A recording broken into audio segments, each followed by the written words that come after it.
Dans ce module, on doit parler de la compétence matérielle de la justice internationale pénale. Autrement dit, des crimes que ces juridictions internationales sont amenées à juger. Les juridictions, ne l'oublions pas, sont très peu nombreuses. Certaines sont ad hoc, comme le tribunal pénal pour l'ex-Yougoslavie ou celui pour le Rwanda. D'autres juridictions sont générales et permanentes, comme la Cour pénale internationale. Avant d'aller plus loin, ne surestimons pas le rôle de ces juridictions. Elles sont éminemment symbolique. Pour vous donner quelques exemples chiffrés, on n'a jugé que 22 grands criminels à Nuremberg. Et pour 2 millions de participants au génocide des Tutsis au Rwanda, on n'a jugé que 93 personnes devant le tribunal pénal international pour le Rwanda. Ce bilan de la justice internationale est lié à sa nature et à son rôle. Elle n'est là que pour juger les procès les plus symboliques, les affaires les plus importantes et au sein de ces affaires, seulement quelques rares accusés. Cette justice se préoccupe des comportements qui portent atteinte à l'humanité entière. Il n'y a pas d'échelle de gravité entre les différents crimes qu'elle connaît, crimes de guerre, crimes contre l'humanité ou crimes de génocide. Seule la peine, prononcée par un juge à l'encontre d'un accusé en particulier, traduit l'implication différente de cette personne soumise à la juridiction.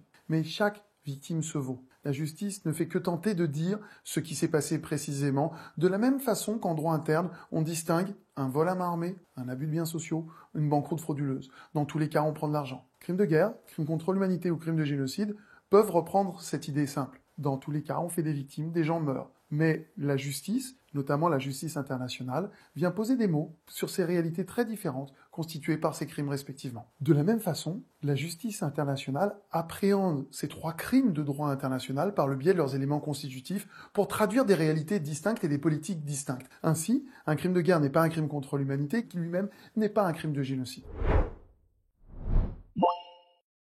En premier lieu, le crime de guerre est peut-être le plus simple à définir. Il s'agit d'une violation des règles applicables dans les conflits armés. Dans les conflits armés, le droit international impose des comportements dans la phase active du conflit en exigeant des belligérants qu'ils limitent le recours à certaines armes ou qu'ils s'interdisent certains comportements. Ainsi, sont interdites les armes de destruction massive comme l'arme nucléaire, les mines antipersonnelles, les armes qui laissent des fragments indétectables dans le corps humain, ou bien certaines méthodes, la torture, le siège, le fait de ne pas faire de quartier. Toutes les violations de ces règles sont ainsi stigmatisées ou plutôt incriminées par la justice internationale. La deuxième phase, bien plus passive, se concentre sur les règles qu'on impose à un belligérant qui en vient à prendre le contrôle d'une partie de la population de l'État ennemi. Ainsi, les conventions de Genève prévoient un ensemble de mesures détaillées visant à protéger la population civile dans un territoire occupé, ou bien le statut extrêmement détaillé des prisonniers de guerre dans un conflit armé. Les violations de ces règles constituent des crimes de guerre. Pour conclure sur le crime de guerre, il suffit de préciser, par opposition aux crimes contre l'humanité ou aux crimes de génocide, qu'il n'est pas exécuté en application d'une politique et qu'il s'agit bien souvent d'un acte individuel. Aucune armée en campagne n'avance sans que ses membres, à un moment ou à un autre, commettent des infractions aux lois de la guerre. Ces soldats alors et également les supérieurs hiérarchiques sont susceptibles d'être poursuivis de ce chef d'accusation. Ainsi, un soldat israélien engagé à Gaza dans le cadre d'opérations militaires peut violer les règles applicables dans les conflits armés et commettre un crime de guerre, soit de sa propre initiative, soit à la demande d'un supérieur hiérarchique. Dans le premier cas, il doit être poursuivi. Dans le deuxième cas, lui et son supérieur doivent être poursuivis, soit devant les juridictions internationales, soit devant les juridictions nationales. Le crime contre l'humanité connaît des éléments constitutifs un peu plus complexes à définir. Le crime contre l'humanité se juxtapose un acte inhumain et une politique ou un plan concerté que cet acte inhumain contribue à réaliser. L'acte inhumain, c'est assez simple. Les définitions nous donnent des listes de ces actes inhumains. Meurtre, torture, violences sexuelles, déportation ou même disparition pour rappeler les pratiques des dictatures sud-américaines. Ce qui importe, surtout, c'est de pouvoir transformer ces actes qui sauraient être dans un autre contexte des crimes de droit commun, de les rattacher à une politique pour en faire des crimes contre l'humanité. Matériellement, les actes se ressemblent. Imaginons un ressortissant allemand qui, en pleine Deuxième Guerre mondiale, tue son voisin par jalousie. Eh bien, c'est un assassinat de droit commun, tout simplement. Aucun rapport avec un crime contre l'humanité, quand bien même ce voisin serait juif. Qu'est-ce qui transforme cet acte inhumain en crime contre l'humanité? C'est bien son rattachement à une politique qui, de façon généralisée ou systématique, va viser une population civile choisie. La difficulté de cette politique, c'est de la prouver en premier lieu. Car les criminels, les grands criminels, ceux qui sont les planificateurs, ne l'avouent généralement pas. Peut-être que, qu'en mandat, le Premier ministre du gouvernement intérimaire nous a fait le luxe de nous offrir devant le tribunal pénal pour le Rwanda d'avouer la logique génocidaire. Mais généralement, on doit déduire l'existence de cette politique. On la déduit à partir d'un certain nombre d'éléments factuels. Par exemple, le nombre de morts qu'on rencontre sur le terrain. Si on se rend compte que sur un terrain, il y a déjà beaucoup de morts, qu'ensuite tous ces morts sont, par exemple, Tutsis au Rwanda, on commence à pouvoir déduire qu'une politique a été mise en œuvre. Ou encore, quand un Bosniaque musulman est déplacé d'un camp de concentration à un autre, on comprend que ces camps ne sont pas érigés par des voisins qui ont voulu s'en prendre à leurs voisins musulmans, mais qu'il existe une administration des camps de concentration avec une liste des prisonniers. Il y a donc une politique. Et enfin, on peut également déduire cette politique à partir d'éléments matériels non criminels en eux-mêmes. Dans les trains de déportation au départ de Bobigny, il y avait dans chaque wagon un seau. Ce seau a pu être mis en place par un cheminot le matin, mais pour qu'il les trouve, il fallait bien que la société de chemin de fer lui ait fourni ces seaux. C'est donc une décision de la Société nationale qui a été mise en œuvre par le cheminot. Et quand on se rend compte qu'à travers tous les convois de déportation, quasiment tous en tout cas, à travers toute l'Europe, le procédé était le même, c'est qu'il y a eu une autorité au-dessus des sociétés nationales de chemin de fer qui a rendu une circulaire demandant de procéder ainsi pour les déportations. Cette autorité, c'est Eichmann. Et ainsi, on prouve l'existence d'une politique criminelle qui vise la population juive. Le deuxième intérêt de cette politique, c'est de réunir dans une répression, dans un concept juridique unique, l'ensemble des contributeurs à la politique de persécution de cette population civile. Donc, ceux qui planifient la politique, qui l'inventent, les grands criminels, ceux qui transmettent l'ordre, les supérieurs hiérarchiques, civils ou militaires, et ensuite, en fin de chaîne, les bourreaux, ceux qui, armes à la main, exécutent les victimes. Mais à côté de ce triptyque, il y a tous ceux qui aident ou encouragent, ceux qui fournissent des moyens. Il y a la fourniture d'armes aux miliciens au Rwanda en 1994. Il y a la complicité financière de grands établissements qui sont mis en cause d'ailleurs pour leur participation ou leur contribution. Et si je reprends cet exemple des crimes commis au Rwanda en 1994, pensez à une barrière tenue par des miliciens qui laissent passer leurs concitoyens, sauf ceux qui, malheureusement, Tutsis, sont destinés à mourir. Les bourreaux restent sur la barrière des jours durant. Et on leur apporte à manger pour leur permettre de rester. Et on garde leurs champs pendant cette période où ils ne vont plus cultiver. Eh bien, ces personnes qui leur apportent à manger, qui leur permettent de rester sur la barrière, ne sont-elles pas finalement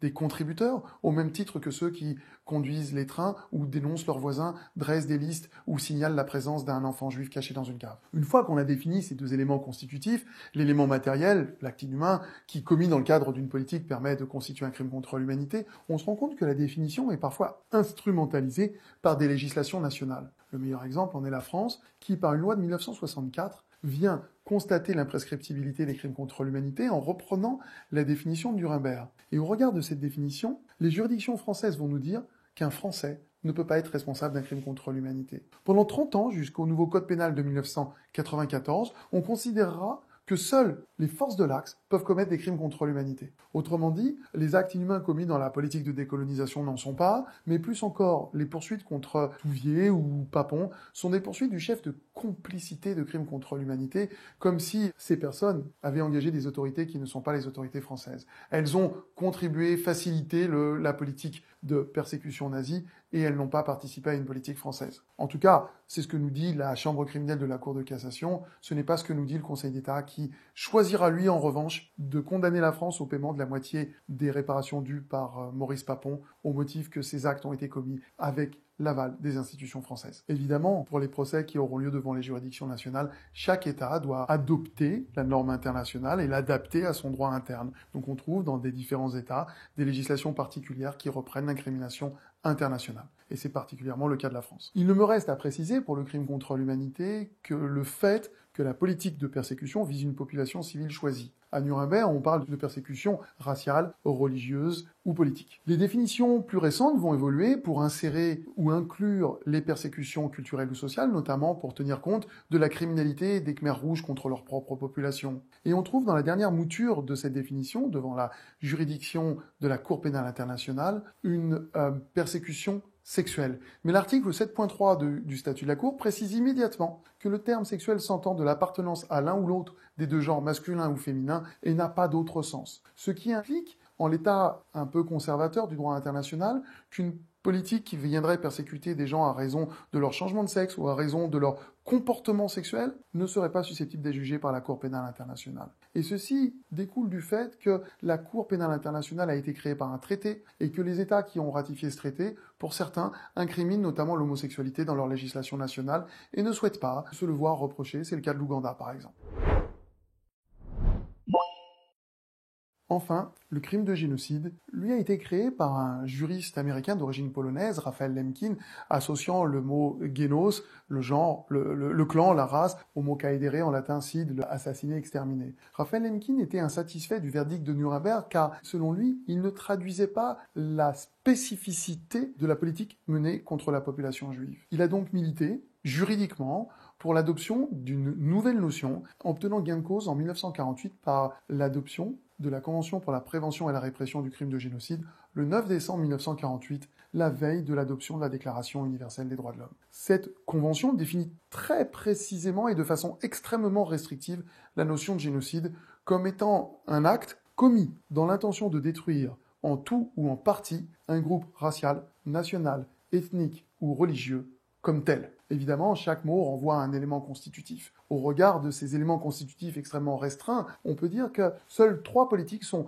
unanimement reconnus comme génocidaires. Il s'agit du massacre des Arméniens, mais uniquement à partir du 24 avril 1915. Je rappelle que des centaines de milliers d'Arméniens sont morts dans les 20 années qui ont précédé. Il ne s'agit pas encore d'un génocide. Le génocide des Juifs, mais seulement à partir de janvier 42 pour la conférence de Wannsee, mais les historiens qu'on dit fonctionnalistes font remonter cette date à l'été 1941, et pour les Tutsis du Rwanda, le 7 avril 1994, sachant que des pogroms ont eu lieu depuis les années 59. Qu'est-ce qui fait la différence? Qu'est-ce qui déclenche la différence entre la période préalable au génocide et la date symboliquement choisie? Eh bien, préalablement au génocide, on est encore dans le crime contre l'humanité. Autrement dit, on a un crime contre l'humanité qui évolue en génocide. Toujours un génocide est précédé de cette période. C'est systématiquement le cas. Parce qu'à un moment du crime contre l'humanité, le pouvoir criminel prend une décision, je dirais, administrative. À cette date, il adopte cette décision disant « à partir de maintenant, on applique la solution finale ». C'est une décision administrative qui vise non plus à persécuter les victimes, mais à rassembler toutes les victimes dans le cadre d'un groupe et à détruire ce groupe. À partir de ce constat, il importe, comme on l'a fait pour le crime contre l'humanité, d'analyser les éléments constitutifs de ce crime. Il y en a à nouveau 2, l'un matériel, qui est la destruction, l'autre contextuel, qui est l'intention de détruire. La destruction, d'un point de vue matériel, doit être définie et renverse beaucoup d'idées reçues, d'un point de vue quantitatif comme qualitatif. D'un point de vue quantitatif, on n'a pas besoin de beaucoup de morts pour qu'il y ait un génocide. D'ailleurs, les politiques qui visent beaucoup de morts ne sont pas nécessairement génocidaires. Si la Shoah est un génocide, ce n'est pas parce qu'on a assassiné 6 millions de juifs. C'est parce qu'on en visait 11 millions. L'importance du génocide réside donc dans le but poursuivi et pas dans le crime réellement commis. Heureusement, car si on arrive à se saisir d'une politique criminelle et à y mettre un terme, on doit quand même pouvoir reconnaître la réalité du génocide et poursuivre ses exécutants pour crimes de génocide. Quant à la dimension qualitative de cette destruction, elle est beaucoup plus subtile. Les juges du tribunal pénal pour le Rwanda, dans la première affaire pour génocide de l'histoire, le 2 septembre 1998,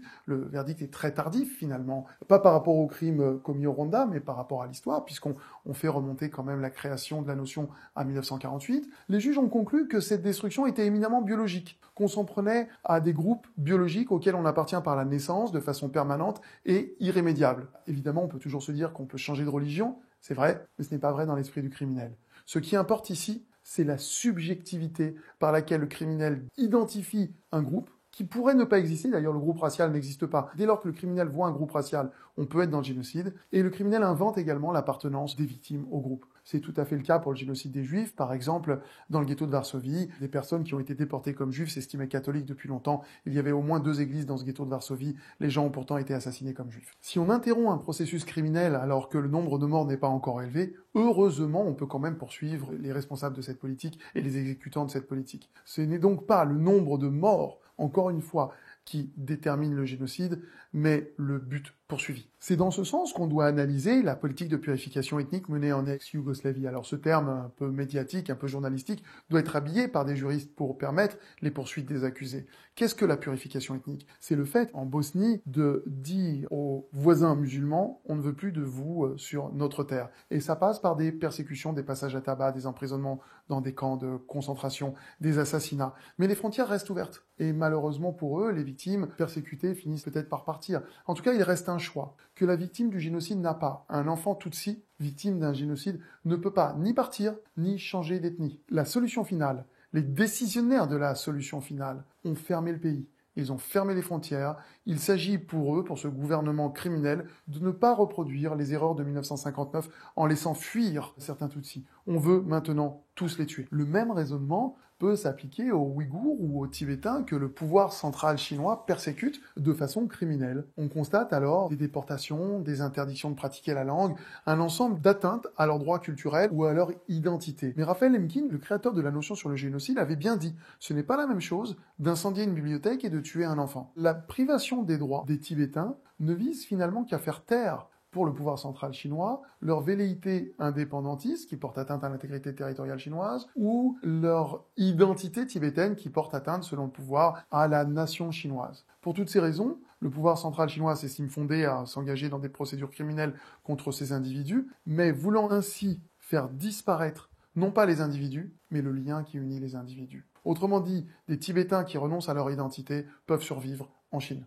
Tel n'est pas le cas de l'enfant juif à Varsovie ou de l'enfant Tutsi à Kigali en 1994. Le deuxième élément, l'intention de détruire, comme tel, renvoie à ce qu'on appelle le mobile criminel. Autrement dit, la raison profonde pour laquelle la politique est mise en œuvre. Pourquoi veut-on tuer ces gens? Pourquoi veut-on détruire ce groupe uniquement parce qu'il existe? Et en fait, toute politique qui s'en prend à un groupe pour d'autres raisons n'est pas génocidaire. Une politique qui poursuit un mobile stratégique, un mobile territorial, un mobile économique pour confisquer les biens de tel ou tel groupement, cette politique-là n'est pas génocidaire. Évidemment, si je prends l'exemple du génocide des Juifs, le mobile économique n'est pas totalement absent puisqu'on confisque leurs richesses. Mais ce mobile-là est secondaire. Or, le génocide se définit par son mobile principal, celui qui vise à détruire un groupe comme tel, donc uniquement parce qu'il existe. En conclusion, je peux faire un rappel illustratif de la criminalité commise au Rwanda en 1994. On constate que le gouvernement des milices s'est opposé militairement au Front patriotique rwandais qui revenait d'Ouganda. On était dans le cadre d'un conflit armé. Dans ce conflit armé, des gens meurent, c'est la loi de la guerre. Il n'y a malheureusement pas de sanctions pour cela. Parfois, des prisonniers de guerre ont été faits et ils ont été assassinés, ou les lois de la guerre ont été violées. On est dans le cadre de crimes de guerre. Ensuite, ce même pouvoir criminel, ce pouvoir des miliciens, s'en est pris à ses opposants, ceux qu'on appelle à tort les Hutus modérés. On identifie en droit international, même en droit d'une façon générale, les gens par leurs actes et non pas par leurs caractéristiques. Donc parlons des opposants politiques. Ces gens ont été assassinés en tant qu'opposants politiques. Ils ont fait l'objet d'une politique criminelle contre l'humanité visant à persécuter une population civile choisie pour son appartenance politique. Et enfin, ce même gouvernement criminel a mis en place une politique de destruction, une politique de persécution confinant à la destruction de la population civile Tutsi, et là on est dans le cadre du génocide. Donc on constate qu'au Rwanda en 1994, il y a au moins 4 situations, l'une qui n'est pas poursuivable pénalement, et l'autre qui fait l'objet de 3 qualifications différentes pour une même période et pour des mêmes criminels. Il est fondamental de ne pas confondre les notions qui traduisent des faits extrêmement différents et des politiques différentes.